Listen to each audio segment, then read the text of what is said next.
Okay, so I reread the book about teeth because I was going to read the rest of the series, and I told you a different story. I wasn't right about almost any of it. So this is maybe a better version. So the main character, Karu, is 18 and living in Prague. She's an art student. She has blue hair, and she can make little wishes. And every year on her birthday, she gets a bigger wish, and she usually wishes to learn languages. And she has a best friend, and she's very mysterious because she's constantly traveling, and she knows all of these languages. And she like disappears and says all of the like crazy creatures in her art notebooks are real, and that her hair just grows out of her head blue. She just tells the truth, and everyone's like, okay, but like what's really going on? And at the start of the book, she was dating this actor named Kaz, and she lost her virginity to him, and that was a big deal. And he's like slimy, and he like wants to still be with her but not be respectful to her. Like I think he cheated on her or whatever, and she broke up with him. So she was raised by Chimera, primarily Brimstone, who's called the Wishmonger, and he's the one who gives her the wishes. And he's like buffalo lion and like horns, and he makes necklaces out of teeth and gemstones. And Karu doesn't have any idea why. He won't tell her, but she knows it has to do with wishes, because the people who sell him teeth get like coins basically that you can redeem for wishes. And so that's why she has like a bunch of little ones that she can use for stupid shit. Like making dude itch. That actually did happen in the book. Anyway, so it turns out that the teeth and gemstones are how you create the body of a chimera. So if you have like lion teeth and like Komodo dragon teeth and like diamonds and iron filings, you could use magic and make a chimera that's like part Komodo dragon. And this is useful because they're in an eternal war with the angels, who used to have magic, and they used the chimera as slaves because magic requires a pain tithe, so they would use other people's pain, right? And the angels are like, whatever, like ethereally beautiful, but like I think wearing eyeliner all of the time,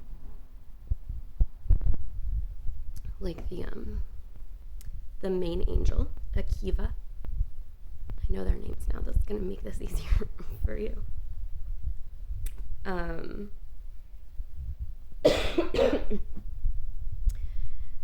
Was like just born to be a soldier. They get taken away from the angels. They're called seraphs, and they get taken away from their parents when they're like little babies and raised like communally to be soldiers to fight the chimera, who obviously rebelled, and they burned the library, so the seraphs don't have the magic they used to, and they still have chimera slaves, but there's like the free people who are still fighting.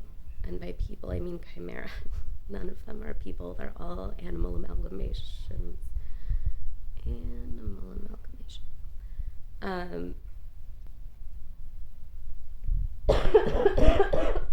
This is a week and a half later. I'm not having a good time. I'm tired of being sick. Okay. So there's like a separate place where the chimera live, And Brimstone's workshop is there, and Karu can access these like portal doors to go from just like regular Prague, where she's an art student and has like friends and a life and eats goulash a lot, to Brimstone's storefront, where she like grew up. So he won't tell her anything, and eventually one day she goes through the door she never goes through and ends up further into his world, and it's like there's a metal cage like enclosing this place, magically reinforced, I guess, to keep the seraphs out. And she goes down, and there's all these chimera bodies laying on like stone tables, and she sees one that's like a really scary white lion. And she goes over to it, and it like, he like wakes up, and he's like, who are you, or whatever, what are you doing here? And she's real scared, and then Brimstone is like, what the fuck are you doing here? And he's really mad at her, and she goes back to Prague, and I think she met Akiva and they were fighting, right? Because he was an angel, or he saved her, she saved him, or something. But she has like these symbols on her hands. And they hurt Akiva, the angel. But he chooses to protect her from his like sibling warrior. Their names are Haziel and Laraz. I fucking love fantasy because they're just like, I don't know, Hazel, no, Haziel. It's delightful. But like, what are you gonna do? There's only so many pronounceable combinations of letters for people who read in English. What? Where am I? Okay. So Karu and Akiva are like, oh, what's going on here? Who are you? Why are we enemies? Like, what's going on here? And Akiva's like, there's something about the way that she tilts her head when she's interested that makes him not want to kill her, even though she's got like the symbols of the enemy. And all chimera that she's ever known have those. Do they all have hands? There's a snake lady. For the most part, they just kind of do like, the torso is usually human, I think, to get around like bestiality. But most of their legs like taper to a hoof or whatever. Unless you're not supposed to think about them having sex. Like Brimstone is clearly celibate at this point and has been for many hundreds of years. So Karu and Akiva are like hiding out because the angels, I don't know, are in an eternal war. And they've been marking doors. Like they keep finding, Karu keeps finding handprints, like burned handprints on the portals. Because when she goes to get teeth, she like goes from his workshop, which is in one reality where the chimera live, to whatever, Istanbul and Lagos and whatever. So I'm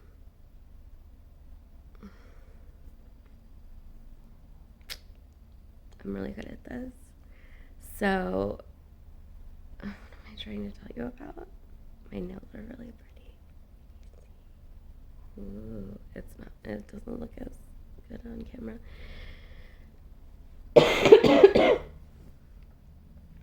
Okay. So they're holed up in her apartment being like, why am I so in love with you? He's passed out because she hurts him. Oh, when she puts her hands up and he sees the symbols, it's magic. It's magic that hurts him. And he saves her, but she has to like drag him away, and she puts him in her, and she's like drawing him because she's like, he's so beautiful. But they like really keep saying that he has eyeliner on. Like, they're not saying he's putting eyeliner on. And I don't know if that's just like the author's way of being like, his eyelashes were real intense and it looked like, but I don't know.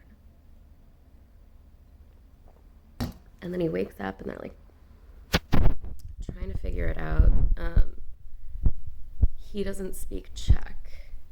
So she's talking to her best friend in Czech, like explaining the situation. And I think they're speaking Chimera. I don't really remember. But they like overcome a language barrier because she has all of the languages. And they're like trying to figure stuff out. And then Brimstone's little messenger bird bat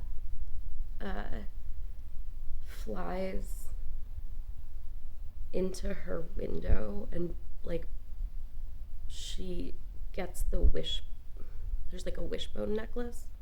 It's just like a wishbone on a piece of string that Brimstone's always worn. And the Batbird has that and a piece of paper, and she gets the wishbone, and then he bursts into flame, and they never see the message. And he's dead. And Akiva's like, oh no, now I know what's happening, and it's gonna be devastating, and I want you to know that I love you. And she's like, what's going on? And he was like, we have to break this wishbone. So they break a wishbone, and Karu has all of these memories of being a chimera who's like, they call it high human aspect. So like, I think she just has like deer feet or something. She has deer feet and like cool antlers. Her name's Madrigal, and it turns out the scary white wolf that Karu saw has a name I don't remember. They call him the White Wolf most of the time. So like, he was like the warlord, and he was in love with Madrigal, and Madrigal was kind of like supposed to be with him. And Madrigal had a sister who had like a jackal face. And she was always like, oh, you're the pretty one. Her name's Cairo, I think. Yeah. Like, I don't know how it's pronounced, but like, if you were to be too lazy to write out the full word chiropractor, Cairo. So she's like, you're so lucky, you're so beautiful, wah, wah, wah, wah, wah. Meanwhile, she's a warrior, right? They all are. You have to be. That's the whole deal for everybody. The Seraphs and Chimera have been fucking in a war forever. So she was on a battlefield, and they carry these lanterns. And when they find one of the Chimera, one of their soldiers who's dead, they have a small amount of time to like glean their soul or something. And basically they like get their essence, their soul, into this lantern, and they carry the lantern away. And then Brimstone makes the bodies out of the teeth and the gemstones, and then they put the soul from the lantern back in the body. And that's how the Chimera haven't been wiped out forever. And that's why Brimstone needs the teeth. Because, right, the Seraphs, there's like a god, emperor, angel, or whatever. And he just, I guess, he has like a harem because all of the angels come from that. Is it just the one guy? That's crazy. It can't be. It doesn't matter. Okay. So, she's remembering this life, and Karu is Madrigal, right? So now we know that Madrigal died at some point, and that Brimstone brought her back as a human baby, right? So that she could have like a chance at a kind of normal life that like didn't that wasn't just war from beginning to end, right? And Karu means hope. So Madrigal is on this battlefield and she finds a dying angel, a seraph, and it's Akiva. And instead of just finishing him off like normal, she saves him. The whole time she's like, I don't know why I'm doing this. Like, I shouldn't be doing this. I should be like trying to save our people that I can save and get out of here before somebody comes to make sure nobody's trying to do this exact thing. Because they obviously try to like bring their bodies back because they'll be able to re-embody, but like, it's war. You can't always dispose of your dead, but you can get their souls out and give them a new body. Anyway, she saves Akiva, and Akiva is also like, why are you saving me? And she's just like, I don't know, but like, I just have to. And then she fucks off. And then she is like Brimstone's apprentice, which is why Karu felt like instinctively like she knew what teeth were good and whatever, which is why she was so good at going out and getting teeth. That Madrigal already learned, right? So she's having these memories, and essentially in the past she was meant for the warlord, but she was in love with Akiva, and that couldn't happen. But they were like, I dream of a world where it's not endless warfare and children aren't torn away from their parents and like made to go to war or brought back from the dead repeatedly and made to die over and over, right? And they fall in love, and Madrigal tells Cairo all about it. She's like, it can be different, like it can be better.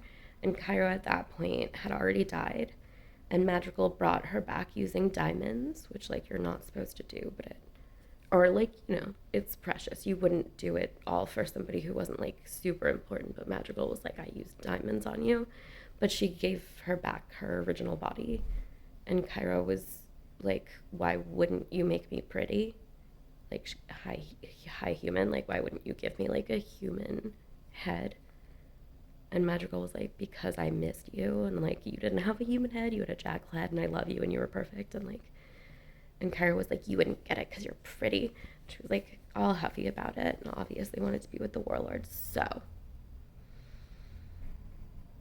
Madrigal and Akiva meet at a dance where Madrigal's supposed to like be essentially like publicly handed over to the White Wolf, the warlord. And Akiva shows up because it's a masquerade, obviously. And they run off together and they start a love affair at like a temple to like the moon goddess, but it's like there's two moons and it's like the darker moon. And they're like basically just having sex and like chit-chatting about like we should make war stop by like reminding people that there's no need or whatever. Like we can live in peace and it can be better. Essentially, they've been at war for so long that people have stopped even considering the fact that they don't have to be at war. And they're like, what if we just weren't? Like, it's a revolutionary thought to even, like, what if we just weren't at war? Maybe we could try. And so, whatever, they get caught, and the White Wolf executes her because Cairo, her sister, gave her up. So Akiva gets tortured for days and days, and then Madrigal gets publicly executed. And her soul isn't supposed to be clean, so she's got like a watch so no one can get near with one of the lanterns. But Brimstone was like, Cairo will be there, and she has a weak soul that would be easily pushed aside. And Madrigal was, and then he left, and she was like, does that mean like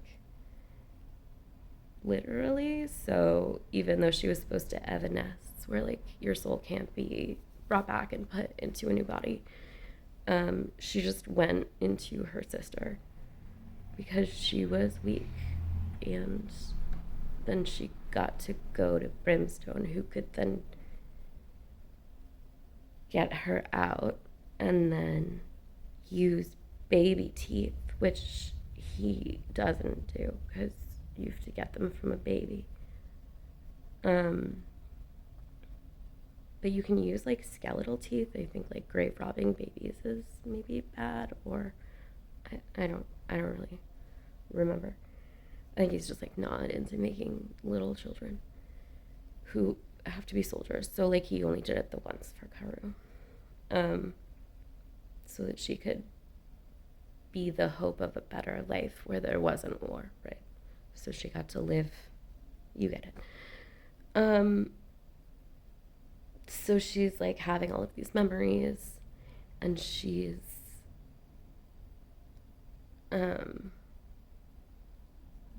like, you know, she remembers her life, and then she like comes back into, and she's like Karu and Madrigal now, right?